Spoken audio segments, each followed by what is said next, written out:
वर्धा जिले में शहर सहित जिले के विभिन्न पेट्रोल पंपों पर आज पेट्रोल और डीजल भरवाने के लिए वाहनों की लंबी लंबी कतारें देखने को मिली। युद्ध जैसी स्थिति के कारण ईंधन की कमी हो सकती है, ऐसी अफवाह फैलाने से नागरिकों में भय का वातावरण बन गया और कई लोग जल्दबाजी में पेट्रोल पंपों की ओर दौड़ पड़े।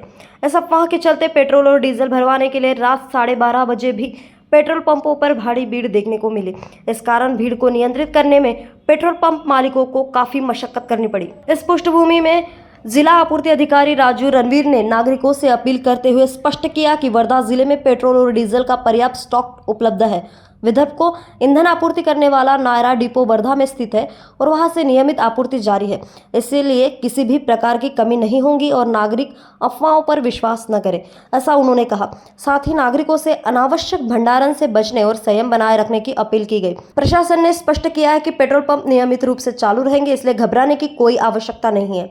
अफवाहों के कारण बनने वाली भीड़ से बचने के लिए जिला आपूर्ति विभाग ने सभी नागरिकों से शांत रहने का आह्वान किया है। वर्धा जिल्ह्यातील सर्व नागरिकांना मी आवाहन करतो की वर्धा जिल्ह्यातील IOCL, BPCL आणि HPCL या सर्व कंपन्यांमध्ये पेट्रोल आणि डिझेलचा पुरेसा स्टॉक आहे।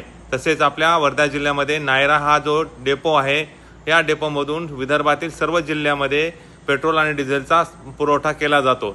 त्या डेपोमध्ये सुद्धा पुरेसा साठा उपलब्ध असून त्या डेपोमध्ये रेग्युलरमध्ये सर्व टँक भरणं चालू आहे।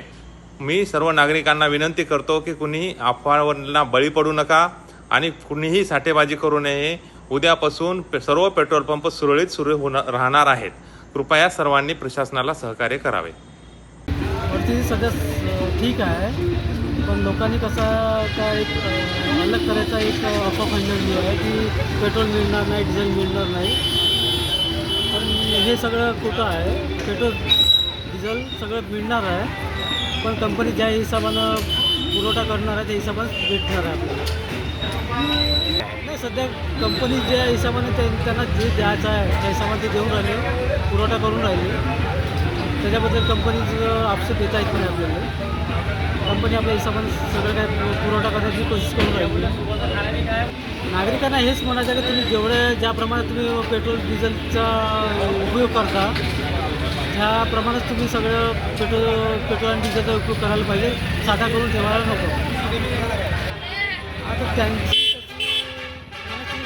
अफवा जो आहे, अफवावर त्याचं जास्त लक्ष आहे। त्यामुळे काय आहे की लोक जे आहे एकमेकांना जे सांगतात ते लोक अनुसरण करून देतात। म्हणून त्याकरता मी काय आहे का एक दुसऱ्याला सांगतो, दुसरा तिसऱ्याला सांगतो आणि ह्या सगळ्या कसं आहे माहिती आहे, काही पंपावर पेट्रोल डिझेल नाही आहे नसल्यामुळे सगळा पंप हा मल्हारी पंपावर सगळा भार आलेला आहे। म्हणून आम्ही जेवढं होते त्या हिशोबाने आम्ही पुरवठा करण्याची कोशिश करून राहिलो। हिंगनघाट से योगेश लखोटी खबर।